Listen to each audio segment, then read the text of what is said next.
2부 방송 진행하도록 하겠습니다. 우선 이 건 같은 경우는 이제 근로복지공단의 근로자 임금 채권입니다. 그거 말씀드리기 전에 제가 일부 방송 모두에 말씀드렸습니다만은 전 임차인이 현 소유자인 경우, 이런 경우 참 우리 조심하셔야 됩니다. 법 모르고 들어갔다가요, 완전히, 그러니까 소위 이거 머리 좋으신 분들은 저런 식으로 해가지고 현실에서 적용한다, 즉 사기 칠 수 있겠구나. 그러니까 대법원 판례 많이 하시면 사기 칠 수 있어요. 저는 그렇게 보고 있습니다. 이건 사기라기보다는 제가 한때는 요즘은 하도 이제 뭐 대학력 있는 임차인 보증금 안 주는 방법 뭐지? 안 주면 돼요. 그걸 이제 경매 처음 입문하신 분들 입장에서 보면요, 아니 대학력 있는 임차인이 있는데, 근데 그 사람이 보증금액이 3억인데 경매 결과 2억밖에 배당 못 받았는데, 그럼 나머지 1억에 대해서는 대학력이 있으니까 낙찰자가 인수해야 되지 않습니까? 안 주는 방법이 있대요. 뭔데? 안 주면 되거든. 그 무슨 말 같은 소리냐 이게. 안 주면 돼요. 근데 그런 내용이 어디에서 나와 있냐? 대법원 판결에 나와 있다니까요. 그 대법원 판결에 보면 대학력 있는 임차인 보증금 안 주는 방법 뭔지 알아? 안 주면 돼. 그런 식으로 표시는 안 돼 있어요. 이 소위 이제 선행 경매 사건, 후행 경매 사건, 1차 경매 사건, 2차 경매 사건 이런 식으로 해가지고 우선 변제권이 있니 없니 이런 식으로 아주 이제 판결문상 그렇게 풀어놨거든요. 그럼 우리는 그걸 딱 보고 요건 요렇게 활용하면 되겠구나. 역시 마찬가지. 이건 제가 파워포인트에 의해서 간단하게 말씀드려볼게요. 자, 보시니까 요건 아마 제가 내일이나 모레쯤 해가지고 제 카페에다가 이 영상물을 다시 한번 더 자세하게 올려놓도록 할 테니까, 또 우리 채널을 상에도 제가 조만간에 올려놓겠습니다. 다시 한번 더 관심을 가져보시고, 또 나중에 전 임차인이 현 소유자이다. 또 우리가 통상적으로 아는 것입니까? 저당권은요, 민사집행법 91조 제2항 규정에 의해서 저당권은 경매시 매각으로 소멸하죠. 분명히 소멸합니다. 그런데 저당권임에도 불구하고 소멸 안 하는 저당권이 있습니다. 안 죽는 저당권이 있다니까요. 세상 그런 게 없는 얘기죠. 근데 그러한 유형의 물건이 경매시장에 나왔다 이거예요. 그러니까 내가 공부했는데, 뭐 공부했는데 경매 공부했대. 그거 열심히 했지. 근데 저당권은 죽는데 뭐에 이어가지고 민사집행법 91조 제2항 규정에 의해서 저당권 죽는데, 그거 맞아요. 그런데 저당권 안 죽는다니까요. 안 죽는 그런 경우도 있다니까요. 그게 혼동과 관련된 것이기 때문에 그 내용은 제가 나중에 관련 부분 가서 제가 있는 거 없는 거 다 까발려 말씀드린다고 그랬잖아요. 천천히 따라오시라니까. 자, 보니까 이제 요 사건 내역입니다. 1995년도 6월 15일 날 임차인인데 원고예요. 보증금 6천만 원으로 임대차 계약을 체결했답니다. 그리고 나서 이제 95년 6월 19일 날 이분이 전입신고하고 확정일자를 받았어요. 그 다음에 96년 4월 달에 중소기업은행에서 이 본건 임차주택에 대해서 2억 5천만 원 저당권을 또 설정했답니다. 근데 97년도 12월 달에 임대인이 법인이었는데, 법인이 아마 부도가 난 모양이에요. 그런 와중에 보니까 97년 12월 달에 원고 임차인 명의로 소유권 이전이 됐고, 이 사건이 어떻게 됐냐니까요. 이 상태에서 피고 중소기업은행에서 저당권 설정했으니까 임대인이 부도가 났잖아요. 부도가 났으니까 아마 이제 임대인에서 임차인 앞으로 소유권을 이전하는 것은 여기 원고의 채권액을 얼마 갚게 되면은, 얼마를 갚게 되면 저당권을 말소해주겠다. 말소해주고 따라서 소유권을 뭐 넘겨간다. 이게 판결문상의 내용이 나와 있는데, 여기서 이제 간단하게 말씀드릴게요. 임대인이 도산함으로 인해서 원고 임차인 명의로 소유권이 이전 등기된 상태에서 스스로 돈을 갚고 저당권 말소하고 하다가 안 돼가지고 이 중소기업은행에서 저당권 실행해서 경매 신청해 버렸습니다. 경매 신청을 하였다 하더라. 그럼 이제 보십시오. 여기 보시니까 임차인이 전입신고하고 확정일자를 받았거든요. 그 다음에 보니까 저당권 설정됐단 말이죠. 저당권 설정한 상태에서 A가 있고 B가 저당권 설정하고, A가 다시 자기 앞으로 소유권을 이전을 한 상태에서 이 저당권자 이렇게 나중에 임의 경매, 임의 경매 신청을 한 그런 사건입니다. 자, 그러면 A는 말이죠. 현재는 임대인이죠. 요 오늘 방송하기 전에 제 집사람하고 간식으로 빵 먹으면서 물어봤어요. 잘 모르더라고. 근데 이런 거 해가지고 이제 중개하시다 보면 이게 때로는 봐서 낭패를 볼 수도 있다 이거죠, 그죠? 그래서 A는 현재 임대인입니다. 소유자는 임대인이잖아요. 근데 A는 그전에 임차인이잖아요. 그러니까 임대인은 임차인에 대한 보증금 반환을 해줘야 될 그런 채무를 가지게 되고, 임차인은 뭡니까? 임대차 계약 기간이 끝나면은 임대인한테 내 보증금 돌리도 라고 하는 보증금 반환 채권을 가진단 말이죠. 근데 혼동에 의해 가지고 자, 임차인이 임대인이다. 지가 지한테 전세 보증금액을 반환해준다? 이때 채권과 채무가 충돌한단 말이에요. 이때 채권이 없어져 버린다. 이게 혼동에 의해 가지고. 자, 그런데 이 경매가 넘어왔다. 이랬을 적에 이 A는 분명히 전 임차인입니다. 그죠? 이 전 임차인이잖아요. 전 임차인인데 과연 이 사람은 임차인으로서 배당 절차에 참여할 수 있느냐 이거지. 예. 임차인으로서 이걸 가지고 이 공인중개사 짬밥 20년 되는 제 집사람한테 물어보니까 눈을 멀뚱 뜨고 하더라고요. 여러분들 생각은 어떻습니까? 그러니까 임차인으로서의 우선 변제권을 가진다. 이게 판결에 보면 임차인으로서의 우선 변제권을 가진다 이거지. 예. 자, 그런데 여기서 우리 중요한 것은요. 이 사람 임차인으로서의 우선 변제권을 가집니다. 임차인으로서 우선 변제권을 가지는데 이 사람이 말이지. 예. 소위 어떻게 보면 A와 B 짜고 치는 고스톱이야. 이런 식으로 B 이 저당권이 말이 금융권이 아니고 일반 개인이 A와 B는 친구 사이야. 이런 식으로 사건을 만들어가 조작을 해버린다면요. 경매인들 감정에 푹 빠져버립니다. 정말입니다. 그죠? 왜냐면 임차인으로서 우선 변제권이라는 권리를 가진다는 거예요. 그럼 임차인으로 지위가 부인이 안 된다는 거죠. 임차인으로 지위가 부인이 안 되기 때문에 왜 그러냐 하니까 아마도 저는 그렇게 봅니다. 전입 확정하고 나서 저당권이 설정됐는데 단지 이 사람이 소유권을 취득하였다는 그 이유 하나만 가지고 저당권보다도 먼저 임차권을 취득하였는데 이 임차권이 부인이 되면 모순이기 때문에 따라서 저당권보다 먼저 앞서 이랬듯이 전입 확정이 임차권을 가지게 되면 이 임차권은 부인이 안 된다 이거죠. 따라서 이 사람 배당 요구를 안 했어요. 배당 요구 안 했는데 임의경매 신청하니까 이걸 누가 예를 들어가지고 C라는 사람이 낙찰받았다 치자 이겁니다. 이 사람 배당 요구를 안 했어요. 근데 어이구 대항력은 있잖아요. 우선 변제권이 있으면 대항력이 있단 말이지. 그러면 이 A라는 사람 C한테 전세금 여기 요건 같은 경우 전세금 6천만 원이잖아요. 그죠? 전세금 6천만 원 돌리도 라고 C한테 주장했을 때 C 입장에서 전혀 예측하지 못하는 그런 어떤 손해를 입을 수도 있지 않느냐. 그래서 이와 관련된 대법원 판결 내용입니다. 대법원 2000다. 요건 여러분들 나중에 사건 번호 메모하셔가지고요. 오늘도 역시 마찬가지 방송 끝나고 나서 이 대법원 홈페이지 들어가셔가지고요. 한번 이 사건 한번 검색을 해보십시오. 공부하셔야 됩니다. 공부 안 하고 돈 버시려고요. 경무 투자해가지고 웃기는 소리 하지 마세요. 예? 저희 채널에 보니까 구독자 수가 상당히 많이 늘어나요. 그런데 어느 날 보면 갑자기 또 구독자 수가 막 줄어들어요. 저는 그런 분들은 이제 필요 없어요. 잠깐 말씀드리잖아요. 그죠? 예. 전 여러분들은 구독자 아니면 이렇게 해야 되는데 저는 그렇게 안 합니다. 왜 제가 여러분들한테 꾹꾹 꿀리는 행동 안 했잖아요. 그죠? 그렇기 때문에 공부할 사람들만 이 채널에 남아 계시라는 거죠. 영상을 안 보시는 분들 채널 전부 다 탈퇴하시라고. 그죠? 그래서 대법원 2000다 12693 판결입니다.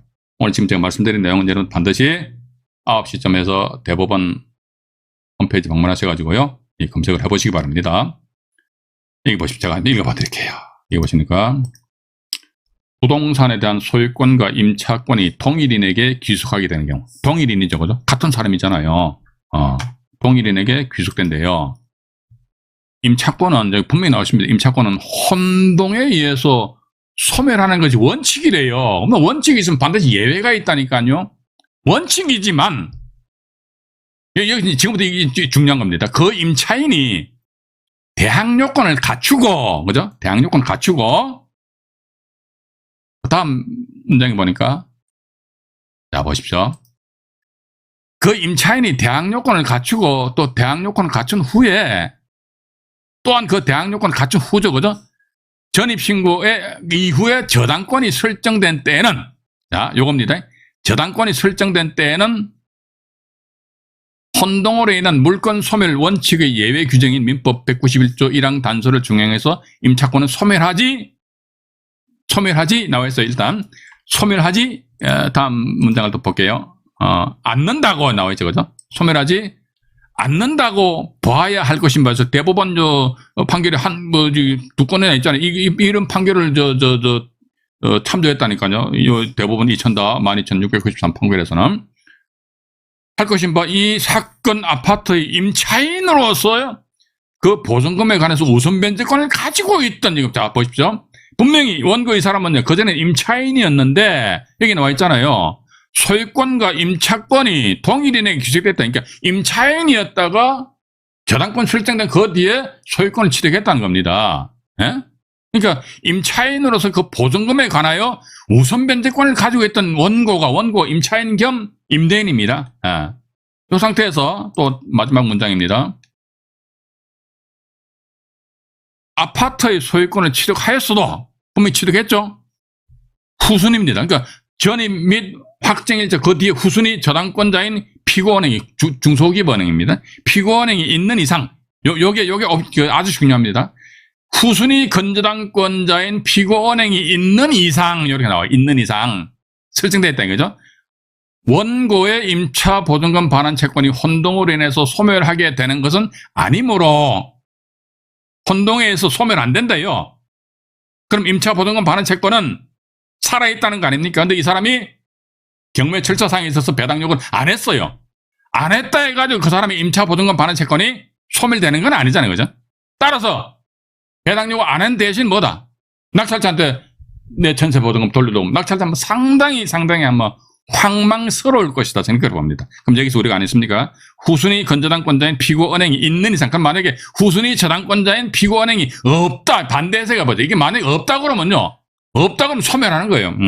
저당권이나 가압류 등 이런 권리가 없으면 당연히 이게 소멸한다. 따라서 이게 이런 경우는 당연히 임차인으로서 지위가 없겠죠. 왜냐면 A가 이때는 임차인으로서 전입신고도 하고 확정일자 받았는데 이 중간에 아무것도 없어요. 아무것도 없는 상태에서 A가 자기 앞으로 막바로 소유권 이전을 했다 이거죠. 아무것도 없어요. 그러면 이 상태에서 A가 자기 앞으로 소유권 이전하면서 뭐 같은 날짜 아니면 그 이후 B라는 사람한테 저당권을 설정하고 B 저당권자 이렇게 같이 경매 신청했다는 겁니다. 그죠? 경매 신청했다 그러면요. 이 사람 임차권자의 지위는 없다는 거죠. 근데 전입신고에서 임차인으로서 대항력을 갖추고 또다시 소유자라서 소유권 이전 등기 하는 요 사이에 어떤 저당권이나 가압류 등의 어떤 제한 물건이 있다 들어가면 이 임차권은 불소멸한다 이거죠. 여기 보니까 우리 가등기 같은 경우도 이런 유사한 내용이 있거든요. 그래서 가만히 보면요. 천순히 가등기가 있는데 가등기에 의한 본등기 청구권에서 소유권을 넘기받은 경우 있고 아니면 또 다른 원인 행위에서 소유권을 넘기받은 그런 경우가 없잖아요. 있거든요.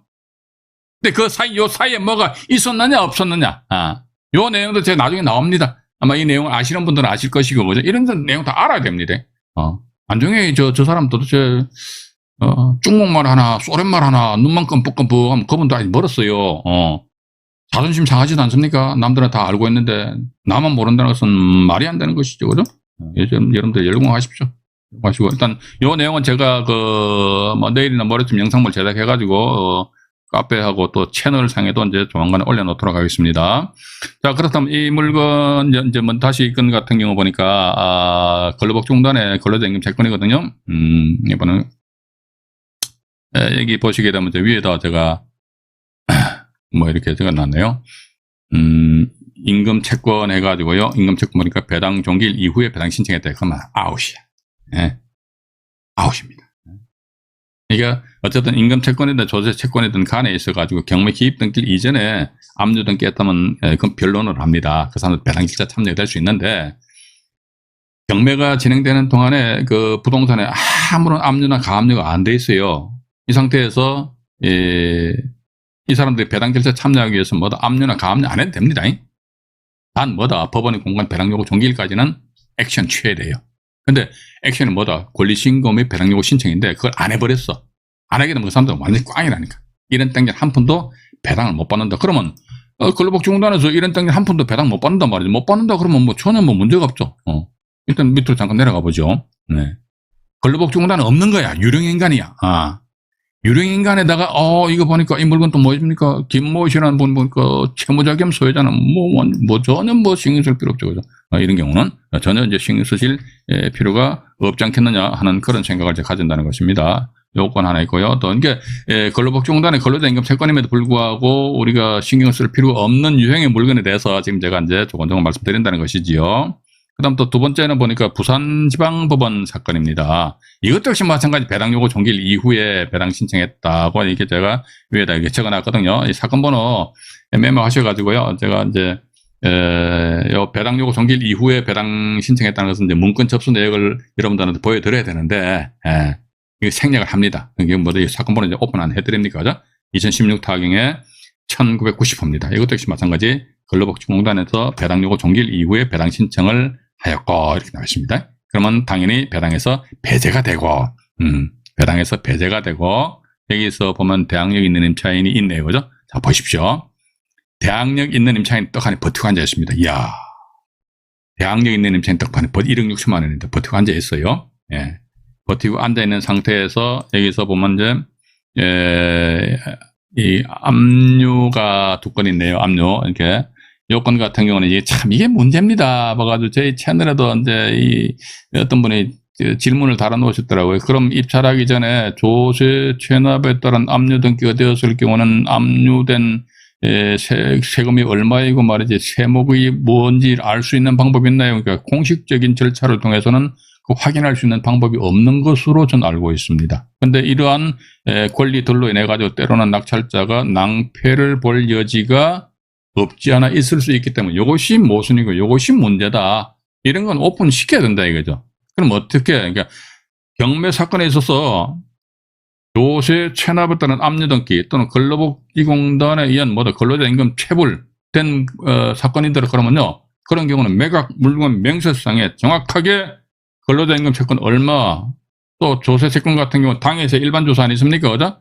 당에서 같은 경우 당에서 우선행책이니까 큰 문제가 없고요.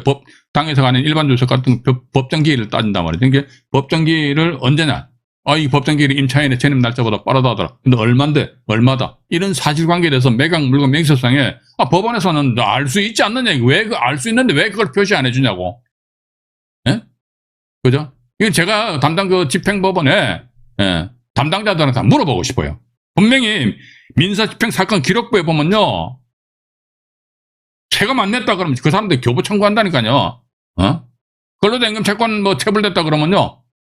그 사람들도 역시 마찬가지 법원에다가 권리 신고하고 배당 요구 신청할 거 아닙니까? 그럼 그런 사실 자체를 매각 물건 명세서상에다 표시해주면 되는. 근데 표시를 전혀 안 해준다면 제가 뭐라고 이제 말씀 못 드리겠는데 어떤 법원은 표시를 하는 법원이 있다니까요. 그러면 어떤 법원은 표시하고 어떤 법원은 표시 안 하고 그 말이 됩니까? 왜냐면 그걸로 인해 가지고 낙찰자한테 대항할 수 있는 임차인이 있다 이거지. 그런데 낙찰자는 그런 사실관계를 모르게 입찰 들어갔다 이거지. 나중에 보니까 우와 해가지고 조세 채권을 많이 받아가는 바람에 낙찰자가 추가적으로 대항력 있는 임차인의 보증금을 끌어안아야 된다 이거지. 이랬을 적에 낙찰자가 손해봤을 적에 그 손해본 금액은 누가 보전을 해줍니까? 청와대에서 보전해줍니까? 미쳤습니까? 청와대에서 보전해주게? 쓸 돈도 없는데. 맞잖아요. 그죠? 그럼 결국 뭡니까? 소송해가지고 법 절차상에 있어서 나름대로 낙찰자 어떤 억울함을 호소를 해야 되는데 우리가 또 역시 마찬가지 안 그랬습니까? 우리 경매 투자하는 목적이 돈 버는 게 목적이지 소송하는 게 목적입니까? 맞잖아요. 그죠? 그래서 그런 것은 표시를 해주는 것이 오히려 이제 행정력 낭비를 방지할 수 있지 않겠느냐. 그럼 이걸 써주란 말이죠. 써주면 될 거 아닙니까? 그죠? 제가 맨날 이렇게 떠들어도 안 돼요. 안 돼. 제가 힘이 없으니까. 밑에 또 보니까 여기 나와 있네요. 보면요. 이게 파란 글씨로 되어 있네요. 2016년 7월 27일자 배당요구권자 근로복지공단 권리신고의 배당요구 신청서 제출 이렇게 있네요. 그죠? 근데 2016년 7월 27일 되어 있네요. 2016년 7월 27일인데 배당요구 종결이 언젠가 볼까요? 2016년 7월 27일인데 보세요. 2016년 언제입니까? 4월 14일이잖아요. 그죠? 7월 달에 배당요구 했잖아요. 그러면 법원에서는 이미 서류는 받아주겠죠. 그런데 꽝입니다. 효력이 없어요. 효력이 없기 때문에 이분들은 또 배당요구 종기 자체를 또 연기 신청을 했는지도 모르겠네요. 잠깐 밑으로 볼까요? 배당요구 종기 연기 신청은 안 한 것 같은데 잠깐만요. 2016년 7월 27일이네요. 잠깐만요. 문건 접수 내가 볼까요? 2016년 7월 27일입니다. 2016년 7월 27일 날 해가지고 근로복지공단에서 배당요구 신청서 제출했네요. 하면 받아는 주잖아요. 제가 맨날 말씀드리죠, 그죠? 받아는 주는데 효력이 있다, 없다? 없어요. 그럼 이게, 근로복지공단 같은 경우는 어떤 큰 문제는 없다. 압류권자, 국민건강보험금, 이것도 신경 쓰지 마세요. 근데, 이게 승리했는데, 부산광역시 동래구청에서, 조세 채권의 그 압류의 채권자로서 이제 경매 배당 요구 한 거 아닙니까? 그죠? 예. 배당 요구를 하였다라는 게. 그러니까 요건 같은 경우는 저는 그렇게 봅니다. 배당 요구 종기를 한참 지났잖아요. 그럼에도 불구하고 이 부동산 등기부등본상에 압류 등기로서 표시가 돼 있기 때문에 이것은 아마도 자기네들이 그 경매 이런 문건 접수 내역을 보게 되면요. 이해관계인 한 사람이 말이죠. 채권 계산서는 여러 번 제출한 그런 경우가 없지 않아 있습니다. 그냥 한 번만 제출하고 경매할 적에. 그러고 나서 배당 요구 종기일이 확정되면은 배당 요구 종기일까지 이자를 카운터 계산해가지고 다시 한 번 더 채권 계산서를 제출하면 큰 문제는 없거든요. 그런데도 불구하고 몇 개 제출하는 그런 사람들도 아마 있지 않느냐. 여기 보시게 되면 부산광역시 해가지고 또 동래구청에서 교부 청구했죠. 하고 나서 또 했잖아요. 이때 하고 나서 또 이제 금액이 조금 이자 뭐 이런 게 이 조세 채권도 이자가 붙는지 모르겠어요. 이게 그에 대해서 이제 채권 금액이 변동이 있으니까 이렇게 이제 채권 계산서를 제출하지 않았겠느냐 하는 그런 생각을 가지게 됩니다. 누구신가요? 오늘 아유 참 채팅창 안 보고 인사 말씀 한번 드릴게요.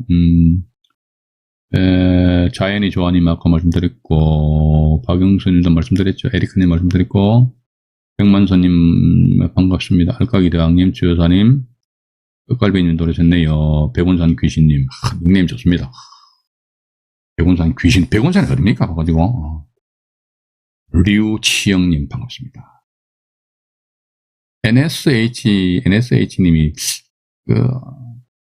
이 네이버 카페 회원이신지 아니면 한글로 딱 표시해 주시면 닉네임을 참 좋을 것 같은데. 남홍대희님, 네, 입니다. 황소님 들으셨네요. 네. 네. 나사랑님 들으시고, 우리 지셰프님 들으셨네요. 지광원님, 네, 감사합니다. 일단, 그렇게 보시고요. 어쨌든 지금 제가 근로자임금 채권 같은 경우도 이제 대항력이 있는 임차인이 있다. 여기서는 주로 이제, 배당 요구 종기일 이후에 배당 신청했다. 그럼 그 사람은 완전히 꽝입니다. 꽝인 상태에서 배당 절차 참여 안 되기 때문에, 그러면 배당 절차에 참여가 안 된다. 왜냐면 그 사람들은 그 근로자임금 채권 같은 게 최우선 변제이기 때문에 최우선 변제권을 가짐에도 불구하고 배당 요구 종기일 이후에 채권 계산서를 제출해서 갚는 애들 꽝이야. 그럼 뭐다 이게 이 당의 경매 사건에 대항력 있는 임차인이 있는데 그 임차인한테 먼저 우선권으로서 배당이 주어지게 되면 상대적으로 낙찰자 입장에서는 낙찰 금액 이외에 추가로 끌어안아야 되는 인수하는 그런 금액이 없지 않겠느냐 하는 그런 생각을 가지게 됩니다. 물론 그렇습니다. 조세 채권 같은 경우도 이제 조사할 수 있는 방법이 있는데 그거를 제가 일반화시켜서 말씀 못 드립니다. 저번에 다른 영상물에서 말씀드렸잖아요. 그죠? 대항력 있는 임차인이 있는데 그 사람을 잘 사귀어가지고 그 임차인한테 위임장을 받아가지고 본인이 경매법 집행과 가가지고 경매 사건을 열람을 했다. 그런 말씀, 다른 영상물에서 말씀 안 드렸습니까? 그죠? 그런 식으로 열람을 할 수는 있어요. 아니면 또 봐가지고, 부동산 등기부등본상에 가압류권자들 같은 경우, 자기네 채권액을 회수하는 데까지 참 요원합니다. 그러면요, 가압류권자한테 찾아가가지고, 위임장 하나 써주시오. 가압류권자 위임을 받아가지고, 민사집행 사건 기록부를 열람을 할 수는 있겠죠. 그러니까, 그런 식으로 한번 여러분들이 한번 정인에 정말로 내 저 부동산에 대해서 진짜 입찰다가 낙찰받고 싶다. 경매 낙찰 받는 거 아니십니까? 장난치는 거 아닙니다. 예. 쉽게 생각하지 마십시오. 정말입니다. 일부 이런 영상물에서 보면요. 법원 경매 아주 상당히 쉽게 돈 버는 것처럼 이렇게 영상물을 제작을 하거든요. 또 그렇게 제작을 해야 됩니다. 그래야지만 구독자 수가 많이 늘어나고요. 조회수가 엄청 많이 늘어나요. 조회수가 엄청 많이 늘어나면요. 매달 유튜버한테 결제된 금액이 상당히, 아마 여러분들 생각하는 그 이상으로 어떤 수익이 발생된단 말이죠. 그럼 그 사람들 그게 뭡니까? 영상물 하나로 돈을 버는데 나는 그 영상물 보고 입찰 들어가서 낙찰 받았는데 의학은 누가 합니까? 영상물 본 사람들이 의학해버린다고. 나만 깨지는 거 아닙니까? 그죠? 그렇기 때문에 제가 항상 드리는 말씀이 공부 허벌나게 열심히 하시라라는 그런 말씀 드린다는 것입니다. 부산지방법원 사건이고요. 또 하나 더 말씀드리겠습니다. 이제 울산으로 넘어가 볼까요? 이것도 마찬가지 근로복지공단인데 배당 요구 종기일 이후에 배당 신청을 했어요. 배당 요구 종기일 이 건가 취하됐습니다. 취하됐는데요. 여기도 보면요. 이건 간단하게 말씀드릴게요. 여기 보십시오. 이 보시면 이제, 이게 2015년도 9월 달에 배당 요구 종기일 연기 신청을 하고요. 또 11월 달에 예, 배당 요구 종기일 이후인데 배당 요구 신청서를 제출했대요. 근데 배당 요구 종기일도 때로는 연기가 되거든요. 근데 이게 연기가 안 돼 버렸어. 연기가 안 되고 이제 낙찰자의 인수사항도 없다. 일단 뭐 대충 제가 몇 번 말씀드리니까 이제 이해하시겠죠, 그죠? 이해하시고 또 사건 하나 볼까요? 이거는 지금 어떤 겁니까? 이것도 이제 근로자 임금 채권 관련된 건데요. 요거는 말이죠, 지금 이게 지금 이 사건입니다. 이 사건이 지금 어정부지방법원 사건인데요. 이것도 이제 제가 대법원 사건 번호 하나 여러분들한테 적어드릴게요. 오늘도 9시가 좀 넘었는데요. 시간 조금 오버가 됩니다. 그래서 바쁘신 분들은 나가셔도 괜찮습니다. 네. 이 사건 같은 경우 보니까 어정부지방법원이죠. 2011 타경에 37,165 물건번호 2번입니다. 2번 관련된 것이요. 이게 대법원 2015다 20만 4,762호 사건입니다. 근데 이 사건은 어떤 식으로 이제 전개된 돼서 제가 간단하게 칠판으로 이동해서 설명을 한번 드려보도록 할게요. 이 사건 보니까 근로자들이 있었어요. 근로자가 있었는데 이분들이 임금 채권을 못 받았어요. 임금을 체불당했습니다. 이러다 보니까 그 채무자, 사용자죠. 사용자를 막 옥죄가지고 했던 몰라도 이때 저당권만 설정했죠. 저당권. 자기네들 채권, 근로자 임금 채권 있지 않습니까? 임금 채권을 담보하기 위해서 저당권을 설정했고, 저당권 설정하고 나서 그 뒤에 아마 다른 제3자가 또 이 경매 신청을 했어요. 경매 신청했는데 이 저당권 순위가 뒤로 밀려버렸습니다. 경매 신청했는데 법원에서는 보니까 이분들이 보니까 이때 배당 요구 종기일 잡힌단 말이죠. 채권자가 경매 신청하니까 배당 요구 종기일 잡히잖아요. 그러니까 만약 편의상 A라 그러면 이 사람이 배당 요구 종기일 이전에 채권 계산서를 제출했습니다. 근데 이 채권 계산서는 뭐냐? 저당권자로서 채권 계산서를 제출한 거예요. 자, 저당권자로서 채권 계산서를 제출했다. 그럼 이 저당권보다 먼저 앞서 이런 저당권들은 많이 설정되어 있었단 말이죠. 그러면 우선변제 순위에서 이 사람들 밀리거든요. 그런데 밀리다 보니 자기네들이 채권 계산서를 제출해도요, 아마 자기 임금 채권을 거의 뭐 회수를 못했던 모양입니다. 이러다 보니까 배당 요구 종기일이고요. 지금 옆에 제가 보고 있습니다.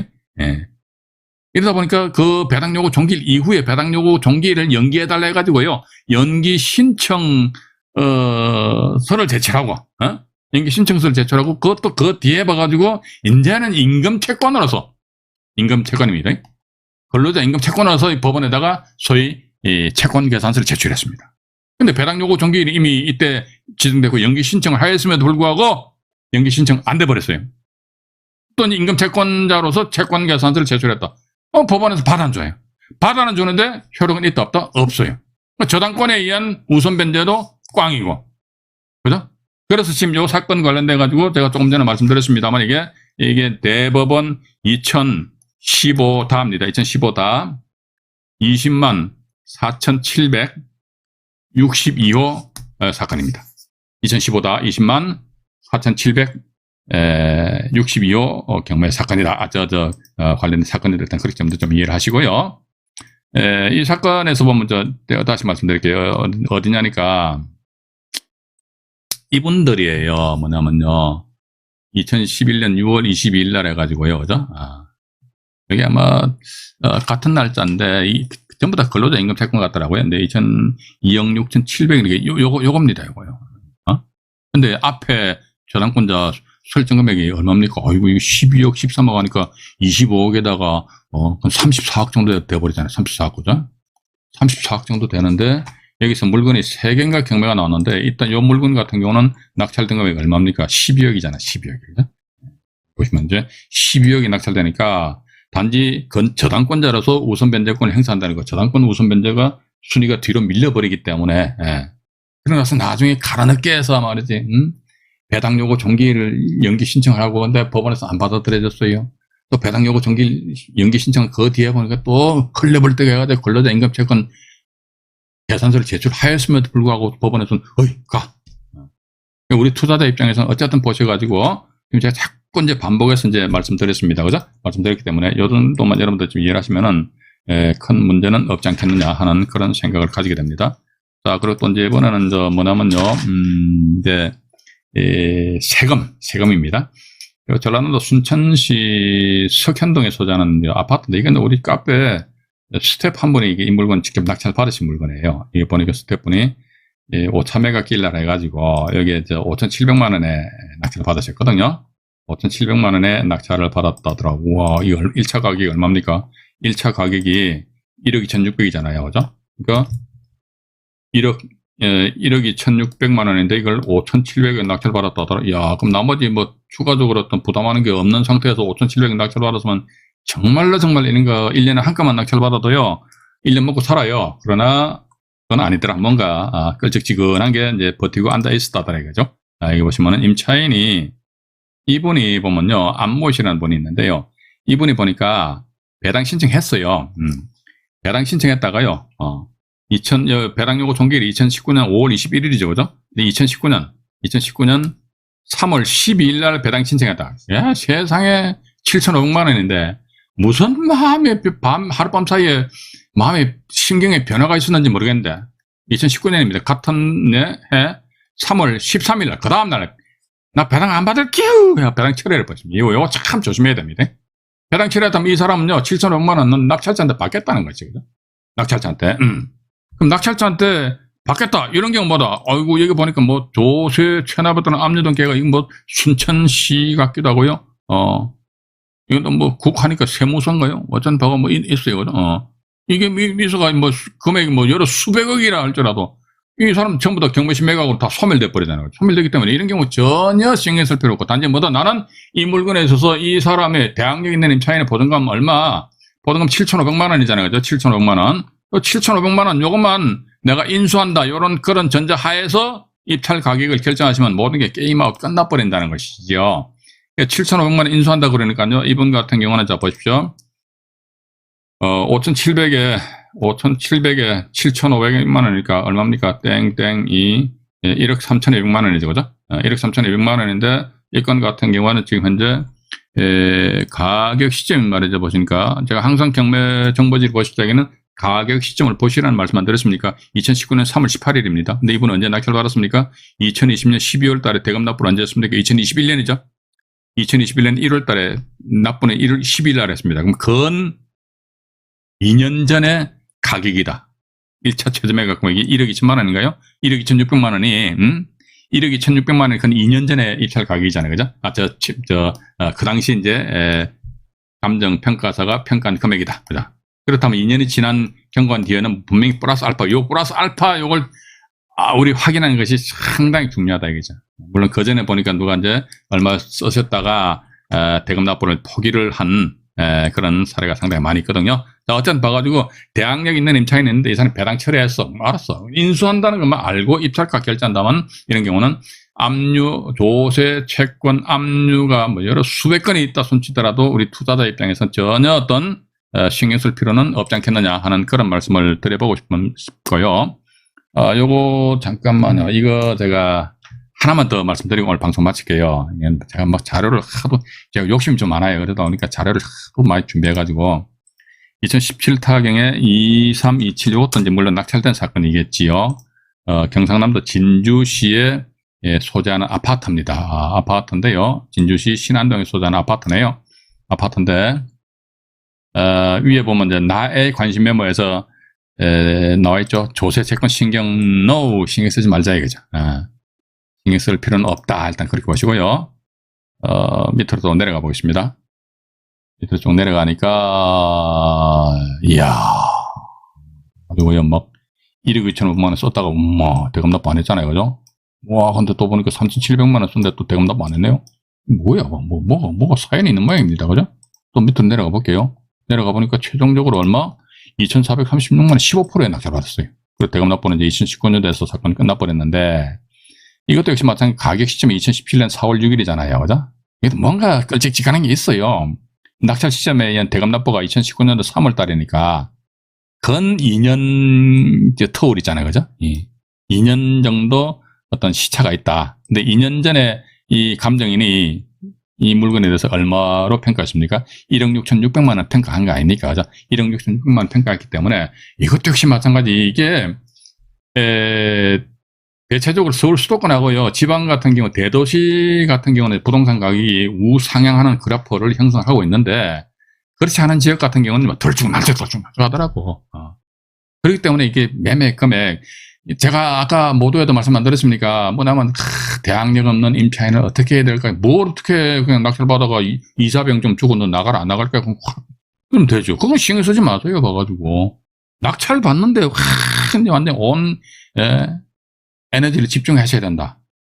근데 낙찰 받는데 뭐 수익성이 보장되는 금액으로 낙찰 받는데 온 신경을 집중하셔야 된다 이거지.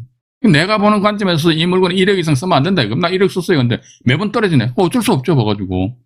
1억보다 높게 쓴 사람 아니십니까? 그 사람들은 뭐 현금 부자겠지요. 이 법원 경매는 안 그렇습니까? 전부 다 어떤 보편화 시킬 수 없어요. 나는 1억을 받는 저 사람 1억 1천만 원, 1억 2천만 원 볼 수도 있는 거 아닙니까? 사람 보는 시각에 따라 다 틀리기 때문에. 근데 나는 내가 죽었다 깨어나도 나는 이건 1억 이상 못 쓴다. 그러면 1억 이상 안 써야죠. 안 그렇지 않고 막 내가 1억 맨날 떨어지는 게 열받아가 1억 2천, 1억 3천 써가 낙찰 받으면 뭐 어쩔 건데 봐가지고. 낙찰 받았으면 어떡할 건데 봐가지고. 이게 낙찰 받은 안 받는 것만 못한 그런 기록가 된다는 것이지요. 이 사건도 보면요. 어쨌든 1억 6,600짜리가 2,436만 원에 낙찰됐거든요. 낙찰됐는데 밑으로 잠깐 내려가 볼게요. 내려가 보니까 여기 보시게 되면요. 가압류가 말소 기준 권리잖아요. 그죠? 2013년 6월 4일. 그런데 전세권자 공시 같습니다. 근데 이분 아마 부부일 수도 있는 것 같아요. 그죠? 부부일 수도 있고. 일단 봐가지고 전세권자 날짜도 같잖아요. 전세권 설정 날짜하고 전입 날짜가 같잖아요. 그죠? 잠깐 화면을 좀 조정해 드릴게요. 좀 조정을 해드리겠습니다. 잠깐만요. 여기 보시게 되면요. 전세권 설정 날짜 2011년 12월 1일이죠. 전입 날짜도 2011년 12월 1일이잖아요. 두 분이 부부예요, 부부인데 1억 2천만 원인데요. 인수를 해요. 왜 인수하냐 이게 배당 요구 안 했으니까. 그럼요. 대항력 있는 임차인이거나 선순위 전세권이 있는데요. 이 사람들 배당 요구를 안 했어요. 그럼 무조건 인수하는 거예요. 그때는 근로자 임금 채권이 있던 조세 체납에 따른 압류 등기가 있든 그건 시부리 신경 쓰지 말아요. 우리는 단지 뭐만 신경 쓰면 된다. 1억 2천만 원 요것만 끌어안는다는, 인수한다는 그것만 신경 쓰자 이거죠. 그러면 나머지 조세 채권은 어떻게 해? 몰라. 그건 전부 다 부동산 등기부상의 모든 권리인데 다 죽어버리잖아요. 그죠? 여기도 보면 무슨 진주식인 것 같아요. 이 조세 체납에 따른 압류 등기 안 돼 있습니까? 돼 있다 손치더라도 이때 조세 채권액이 100억이라 할지라도 소멸된다고 그랬잖아요. 등기부등본상 압류가 소멸돼 버린다니까. 그럼 신경 쓸 필요가 없지. 그럼 우리가 신경 쓸 건 뭐다 봐가지고 전세권 선순위 요건 같은 게 1억 2천만 원이니까 1억 2천만 원 인수한다는 요것만 신경 써야 되는데. 근데 보면 이분은 도대체 어떤 생각을 가지고 1억 2천만 원 인수해야 되는데 말이지 1억 2,500만 원 썼을까요? 1억 2,500만 원 쓰고 1억 2천만 원 인수하니까 2억 4,500만 원인데 세상에 1차 감정 가격이 얼마입니까? 1억 6,600짜리를 말이지 2억 4,500만 원 쏘는 그런 에벨레 한 사람은 어디 있습니까? 그러니까 대금 납부 못 하는 거지요. 또 밑에 보니까 3,785만 원인데 4천만 원 잡고요. 4천만 원 잡고 1억 한 6천만 원 정도 되면 이게 이 정도면 이분이 대금 납부를 안 할 이유가 없는데 왜 대금 납부 안 했을까 하는 그런 의구심을 가지게 됩니다. 이것도 역시 마찬가지입니다. 마찬가지. 매매 금액이 정말로 자꾸 앞으로도 제가 이 영상물 제작하면서 가지고 이런 유형이 있다면 계속 매매가 전세가 조사하는 거요. 국토교통부 실거래가 사이트 이것만 믿고 들어가시면 안 되고요. 그거 전부 다 여러분들 참조하셔야 됩니다. 참조하시고요. 그 부동산 중개업소 가셔가지고 찬밥 신세 당하더라도 들어가가지고 그냥 여러분들 얼굴에 철판 깔고 단 오른쪽 손에는 비타오백 한 박스는 가지고 가십시오. 그죠? 예. 그것도 몇 시에? 오후 한 2시쯤. 왜? 그 전에 보통 식사들 하시니까. 그죠? 포만감 있는 상태에서 안녕하세요. 또 거기 가셔가지고요. 부동산 중개업소 가셔가지고요. 경매 물건 나 아닌 것처럼 하면요. 부동산 중개업소 다 알아요. 어떻게 다 아는 줄 압니까? 경매 물건이 나왔다 들어가면 감정인들이 어디부터 먼저 가는지 압니까? 부동산 중개업소 가잖아요. 부동산 중개업소 가가지고요. 뭐라 물어보면 중개업소에서 뭐 때문에 왔어요? 담보감정이에요? 뭐 경매감정이에요? 경매감정입니다. 몇 동 몇 호에 몇 동 몇 호 다 알아요. 이 부동산 이분들은 뭐 특히 이제 단톡방을 운영하더라고요. 그러니까 막 딱 하는 순간 따락 해가 떠버리더라고. 다 안다니까 아는 걸 왜 속이냐고. 속일 필요 없어요. 아, 사장님 이 물건 같은 게 몇 호입니까? 여기 보시니까 이제 105동 706호잖아요. 105동 706호 이거 25.7858평이니까 30평대 왔다 갔다 하겠네, 그죠? 105동 706호 경매 나온 거 아시지요? 이 물건 입찰 들어가려고 그러는데 제가 낙찰 받게 되면 사장님한테 제가 전속으로 물건 드릴게요. 이런 식으로 해서 비타 500과 한과 동시에 뭡니까? 전속으로 드리겠다는 건 뭡니까? 매매든 전세든 사장님한테 모든 것 전권을 부여를 하게 할게요. 그 사람들한테 어떤 매매 계약서 쓰게 되면 그분들 주문에 수수료가 들어오잖아요. 그죠? 그래야지만 그쪽에서 제대로 된 정보를 제공해 주는 것이지. 물론 또 그런 이야기, 이런 이야기 하시는 분들 계십니다. 부동산 중개업소 역정보를 하는데 그럼 어쩔 수 없죠. 그죠? 그런데 중요한 사실은요, 부동산 중개업 하시는 분들이 말이죠. 그분들은 뭡니까? 한국은행 총재가 아니죠. 돈 쌓아놓고 사는 사람들 과연 몇 명이 되겠습니까?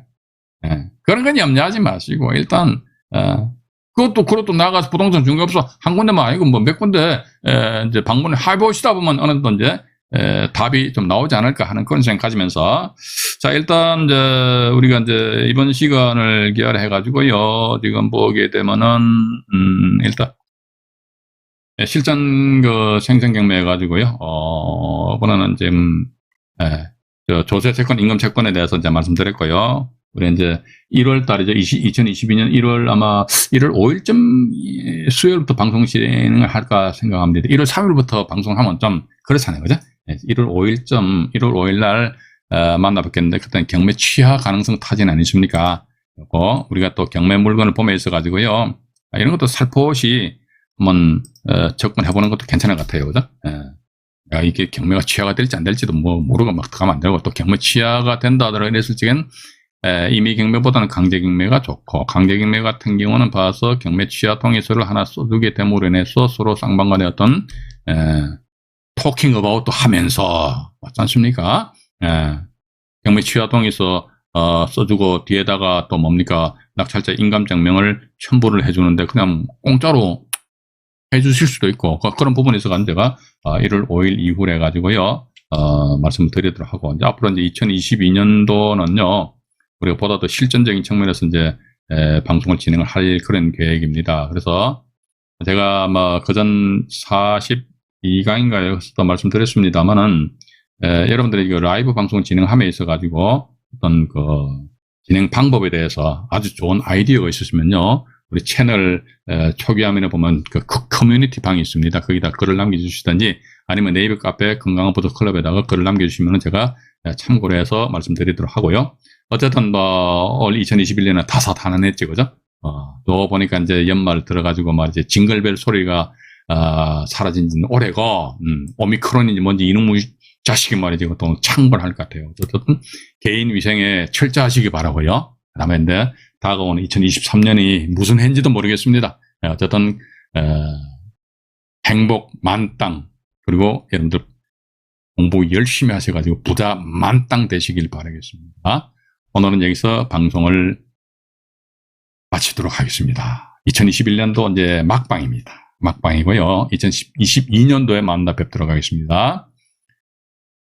고맙습니다. 구독과 좋아요, 알림 설정을 해주시면 대단히 감사하겠습니다. 이상 안종현이 말씀드렸습니다. 편안한 밤 되시기 바라겠습니다.